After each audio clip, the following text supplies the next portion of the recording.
Most of us are carrying something sacred and heavy that we've almost given up on. You have a secret desire buried deep inside your heart, and you've wanted it for so long that you have stopped believing it will happen. And whatever you're doing with it right now is probably making it worse, because there is a specific way to carry a desire so that it stays alive for decades. And it's the reason I have been able to hold my secret desire for over 20 years. And I know I'm on my way and I'm completely at peace with that. For me, it's moving to Japan into my own house. But enough about me. This is about you. Stay with me and I will show you the rules of how it works. Play with me for a bit and imagine your deepest heart's desire, whatever it is the most precious small egg that you get to carry around. You keep it in cupped hands, close to your chest. You keep it warm, hidden. It's alive. You are there for it. That is the kind of desire I am talking about. And you have experienced what I am talking about. My partner told me a story of when he was a little boy and he found a bird with an injured wing on the ground. He slowly came closer, held out his hands, and waited for that little bird to hop into his hands. He took it close to his chest and holding it not too tight, but also close to his heart to calm it down, to let it feel his heartbeat, he drove on his bicycle home, very steady and calm, not to scare the little bird. And at home, he cared for it until it was ready to fly again. And your desire isn't even the little bird yet. It's still an egg. It needs to be hidden and cared for in a very specific way. And it's not what everybody talks about, just go, take action, massive action. That is not massive. That's fragile and precious. And everybody has one. How did you get yours? Do you remember? I found or remembered my secret heart's desire when I was looking through old photos, because this egg was actually waiting in my pocket since I was 10 years old. I found a photo from me at school in the 5th grade, year 2000, and it was a school festival with the topic of Asia. I wore some kind of cheek silk kimono, but I felt so proud. For the first time in my life, I tried to draw Japanese kanji on a fan and felt as if I was coming from this country that somehow fascinated me. That's when I realized that desire was always there. Maybe it came even earlier into my pocket, but I just forgot. And then fast forward to Berlin. I go to university. The city is dazzling. Parties. You can do so much stuff and you can take so much stuff just to numb yourself, because this excitement is so overwhelming. So on the one hand, I was so full of all these experiences, and on the other side, I just felt empty. And I numbed myself with whatever I could get my hands on to fill that emptiness. I never noticed that egg inside my pocket or the emptiness in my heart. And when I noticed it again, wait a second, what about Japan? I almost crushed it. I must do it now. It's too late. I missed so many chances. What can I do? How can I make it happen now? Pressure, urgency, force. And without noticing, I was violating the most important rule of keeping a dream alive. You can't grab it. It will break. You have to hold it and you have to hide it.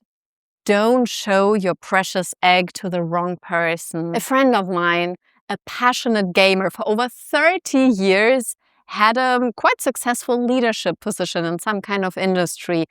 He got the money, but he missed the soul. So he decided he wants to switch jobs. His dream is to work in the gaming industry. He hired a career coach to make that step happen. And he did the work. He was committed. He went to networking events. He did all the things you're supposed to do to have a successful career change, until one day he decided to show his precious egg to the most precious person in his life, his girlfriend. But it was too soon. We need security. We need money for when we have children. We want to marry first. Maybe you can do it later. Let's find a stable job, okay? That was a huge crack. He let this egg go and is now searching for a stable job. The people you love most are the ones who can most easily crush your heart's desire. They don't mean to. They just say one loving, caring, sensible thing at the wrong moment, and this small, fragile thing becomes irreparably damaged. And sometimes just one sentence is enough from your partner, a friend, a colleague, a teacher. So don't share it with the wrong people. Find a safe space, maybe an anonymous one, with people who just get it. To me, so many people said Japan is just a pipe dream. All the weeps go there. You don't even know the country. But I stayed there several times and I talked to foreigners who made it happen.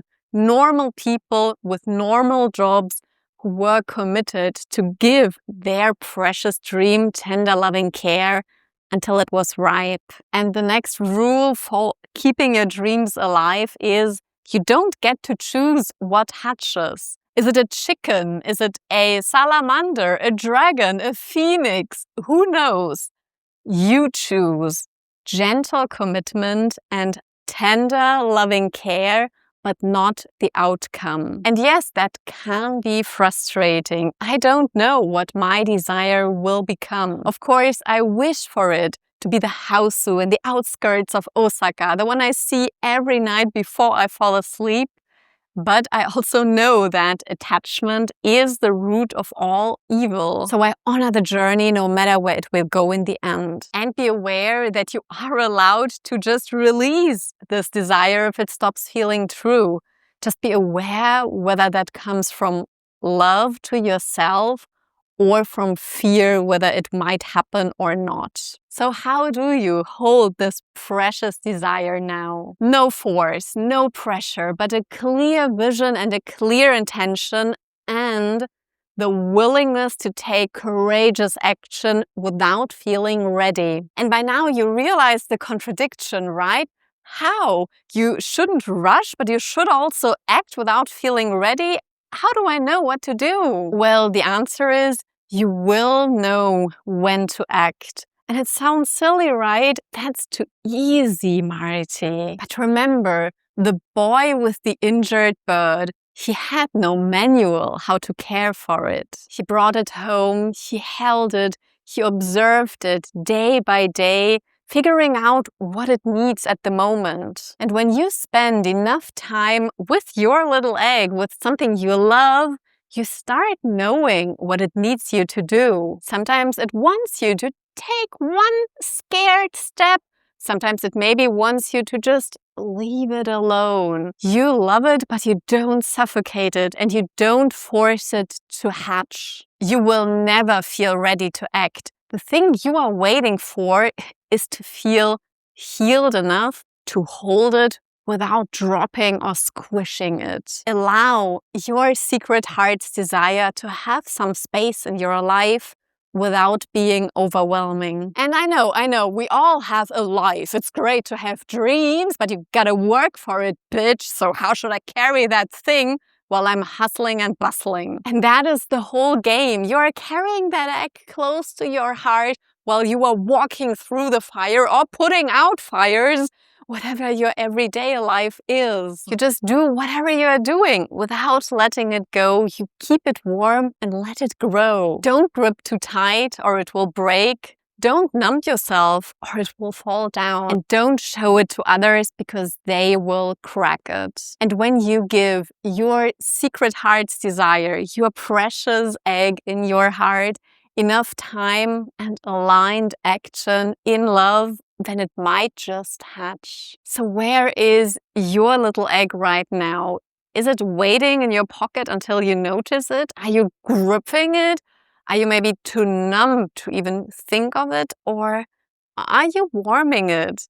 Are you keeping it safe until it's inevitable that it will come out into your reality?